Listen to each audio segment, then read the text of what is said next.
Les 4 catégories de personnes à qui le ramadan n'est pas obligatoire. Numéro 1. Le voyageur. Lorsqu'il est en voyage, le ramadan ne lui est pas obligatoire. S'il peut le faire, c'est encore mieux. Mais s'il ne le fait pas, il n'est pas dans le péché. Bien évidemment, après le ramadan, il devra rattraper le nombre de jours qu'il n'a pas fait. Numéro 2. Lorsque la femme est enceinte, le ramadan ne lui est pas obligatoire.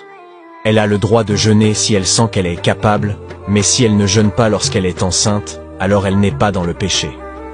Numéro 3. La femme qui allaite. Le jeûne du mois du ramadan ne lui est pas obligatoire aussi. Si elle peut le faire, qu'elle le fasse. Mais si elle sent que la fatigue est trop forte, l'autorisation de ne pas jeûner lui est donnée par Allah Azza wa Jal. Petit résumé rapide, le jeûne est obligatoire pour la femme enceinte, ou aussi qui allaite, soit si son état de santé ne lui permet pas. Numéro 4, il y a celui qui a une maladie, où il est obligé de prendre des médicaments ou un traitement qui va faire rompre son jeûne. Comparé à la personne qui est diabétique, et qui doit obligatoirement s'injecter de l'insuline. Pour lui, le ramadan ne lui est pas obligatoire.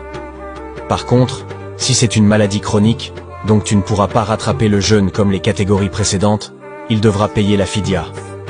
Comme les personnes qui ne sont pas capables de jeûner définitivement à cause d'une maladie ou autre, il devra s'accompagner de la fidya. La fidya est la compensation de chaque jour qui n'est pas été jeûné. Le montant de la fidya se mesure selon l'endroit où tu te trouves.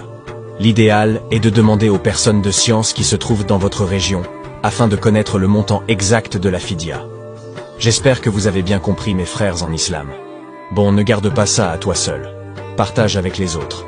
Wassalam alaikum.